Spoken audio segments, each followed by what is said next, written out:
Core, sex is like bikes without training wheels. Try one before you're ready, you're gonna fall and break your head. Lose one friend, lose all friends, lose yourself. After that, nothing else seems important. Believe in yourselves, dream, try, do good, and last but not least,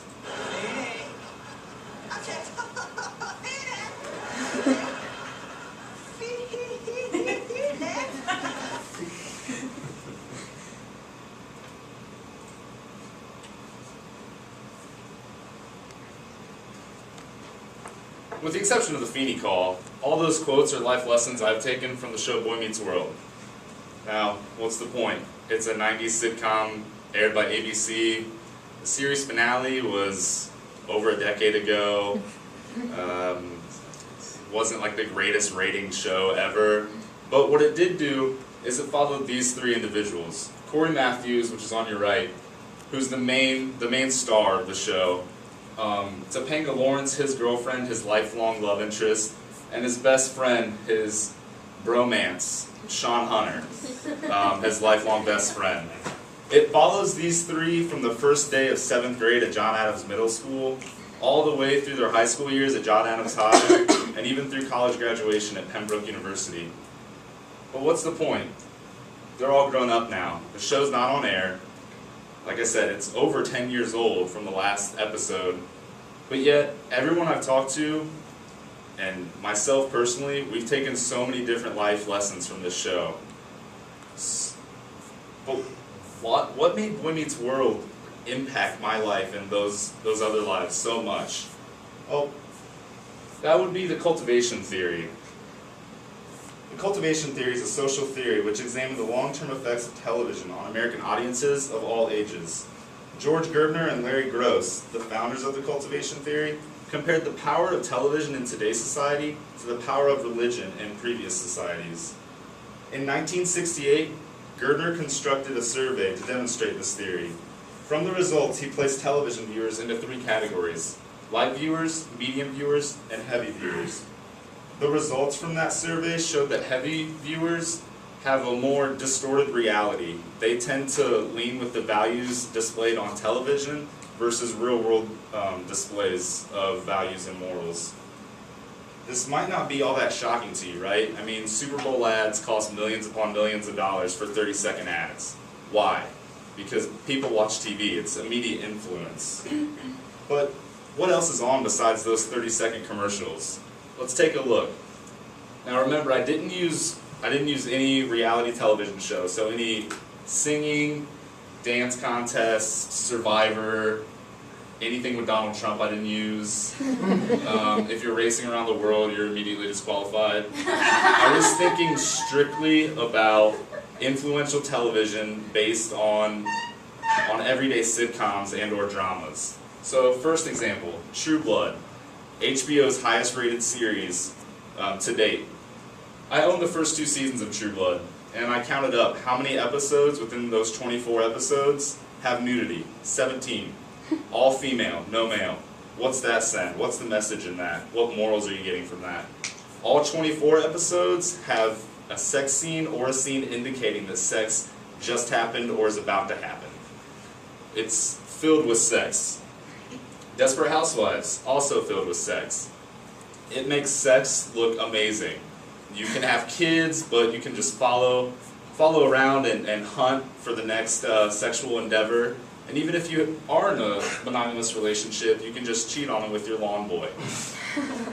Sex in the City. TV.com rated this as the 6th most influential television show of the decade.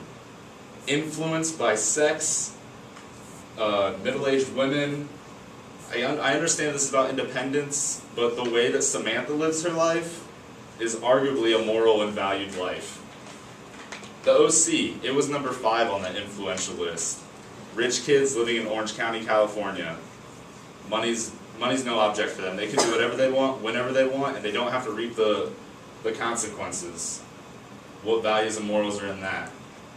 And today's most popular television show, Glee. A lot of you are kind of like, well, what the hell's wrong with Glee? I thought it was a good show. How about Beast? The name alone is stereotypical. She is assumed to be a lesbian female football coach at the high school. She is tall, she's muscular, she has a deep voice, short haircut.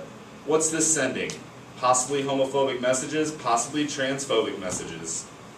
What about Tina and Mike? I believe are their names.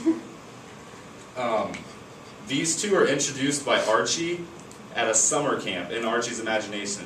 The summer camp is a techie summer camp because we all know that Asians love computer software.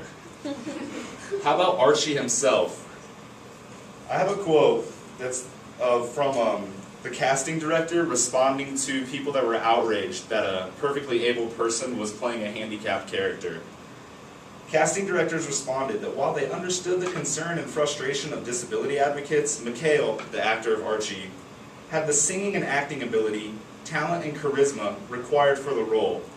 So what are they saying about chair users? Are they saying that there wasn't a chair user in all of high school choirs that didn't have the charisma or the talent to play a role that they live every day?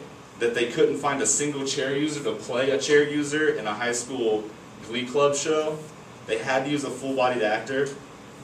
Stereotypes. All these shows involve sex, stereotypes, living without consequences, and more sex for most of them. It's not just those 4 shows either. Gossip Girl, Hawaii Five-0, Grey's Anatomy, Cougar Town, Parks and Rec, One Tree Hill, How I Met Your Mother. Anything on those 5 major stations past 6 p.m. news. That's going to have sex, it's going to have stereotypes, and it's going to have unrealistic expectations on life. So back to Boy Meets World. Why am I so in love with Boy Meets World? Because every single episode, every single scene in every single episode has a life moral. There's nothing that can't be taken away. They deal with stereotypes on that show. They deal with interracial relationships. They deal with sex. How many episodes involve Corey and Topanga debating whether they should have premarital sex? And how many episodes involve Sean and Corey's brother Eric getting in trouble because they thought with their penis instead of their head? A lot of episodes. There's a certain episode that deals with popularity among high school students and cliques. Their freshman year, Corey's worried about losing Sean to the popular crowd because Corey's not popular.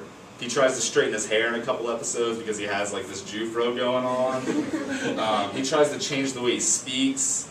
He leaves Topanga because she's kind of weird in the earlier episodes. He changes everything about him so that way Sean's friends, the popular kids, will take him in. Sean finally sits him down at their favorite restaurant, Chubby's, and says,